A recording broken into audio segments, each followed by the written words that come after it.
শুভ দর্শক বন্ধুরা, আপনারা দেখছেন ইউটিউব চ্যানেলের যা খুশি ভিডিও। আর আপনাদের সাথে রয়েছে আমি তাপস। আজকে বেরিয়ে পড়লাম রাস্তায় রাস্তায়। তো তোমরা তো জানো আমি বিভিন্ন আদিবাসী পাড়ায় গিয়ে ব্লগ বানিয়ে থাকি। তো অন্য একটা আদিবাসী পাড়ায় এলাম। তো সেখানে এসে দেখতে পাচ্ছি এখানে খুব সুন্দর একটা পুকুর, ঘাটটি খুব সুন্দরভাবে বাঁধানো। দেখতে পাচ্ছ এখানে খুব সুন্দরভাবে কিন্তু ঘাটটি বাঁধানো, যাতে এখানকার আদিবাসী মেয়েরা সবাই এসে এখানে স্নান করতে পারে, বা মেয়েরা সবাই আর কি এসে এখানে স্নান করতে পারে। খুব সুন্দর একটা ব্যবস্থা করা রয়েছে। তো আমি সেই আদিবাসী পাড়াটির ভেতরে ঢুকছি। তোমরা আমার সঙ্গে থেকে দেখো। আজ তোমাদের জন্য ব্লগটি খুব সুন্দর হতে চলেছে। তো যদি ভালো লেগে থাকে অবশ্যই লাইক, কমেন্ট, শেয়ার এবং সাবস্ক্রাইব অবশ্যই করে নেবে। সাথে থাকা বেল আইকনটা অন করে রাখবে। তাহলে হবে কি, বিভিন্ন ধরনের যে ব্লগগুলো আমি তোমাদের সামনে দিয়ে থাকি সেগুলো তোমাদের কাছে আসবে, তোমরা দেখতে পাবে। তো সঙ্গে থেকে দেখো আজ তোমাদের জন্য কি ব্লগ আমি এনেছি। এই গ্রামটির নাম হচ্ছে সহিশপুর। তো এখানে সামনে যেতে পেলাম খুব সুন্দর একটা বাড়ি আদিবাসীদের। তো তো সেই আমি আদিবাসী পাড়ার ভেতর দিকে যাচ্ছি। আমি এই আদিবাসীদের জীবন ধারণ সম্বন্ধে কিছু দেখাবার তোমাদেরকে চেষ্টা করছি।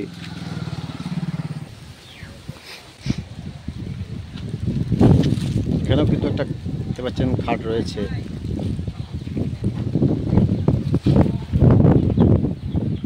বন্ধুরা, এখানে কিন্তু বেশিরভাগ মানুষ এরা শ্রম করে জীবন ধারণ করে। বেশিরভাগ মানুষই এখানে শ্রমিক। এখানে ধারে পাশে যেসব চাষিরা রয়েছে তাদের কাছে এরা শ্রমিক হিসাবে কাজ করে এরা কিন্তু জীবন ধারণ করে।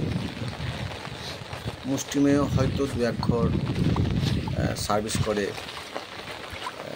তো সেটা সংখ্যা হয়তো দু একজন, কিন্তু বেশিরভাগ মানুষ এখানে শ্রমজীবী।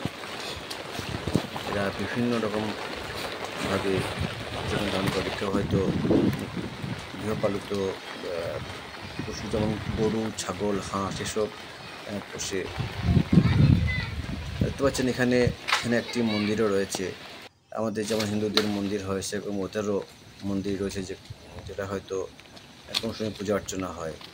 এরা এই গাছ থেকে এই শুকনো ডাল পাতা ভেঙে এরা সেগুলোকে বাড়িতে এসে টুকরো কেটে তারপর ওরা কিন্তু রান্নার জন্য কাঠ করে। দেখতে পাচ্ছেন তো অনেক কষ্ট করে এরা এই গাছ থেকে পাতাটা ছাড়াচ্ছে। পাতাটা ছাড়িয়ে তারপর টুকরো কেটে এরা কিন্তু রান্না করবে।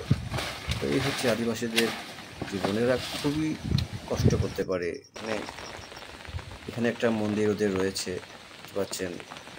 জানি না এটা ওরা কোন দেবতা বলে। তো ওদের, আমাদের যেমন হিন্দুদের অনেক দেবতা রয়েছে সেরকমই ওদের একটি মন্দির।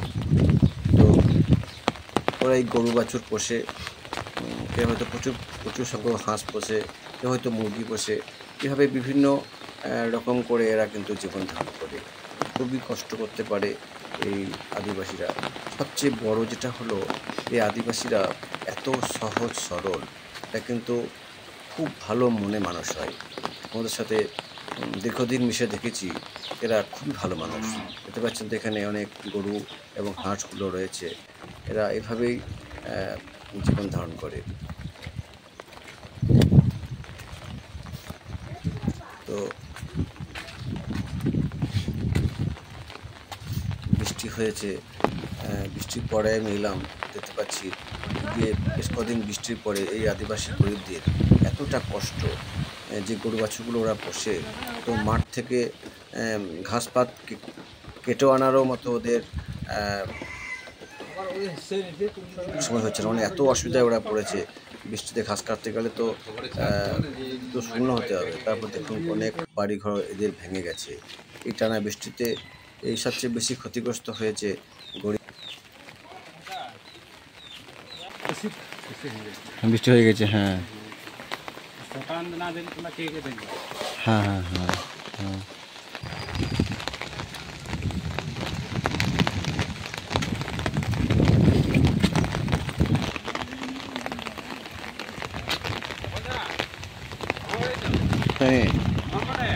মাছ পড়ছে, জল কমে গেছিল।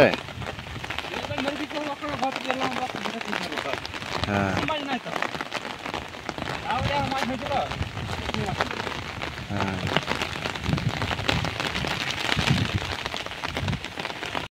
এই ছিল আজকের ব্লগ। সবাই ভালো থাকবেন, সুস্থ থাকবেন।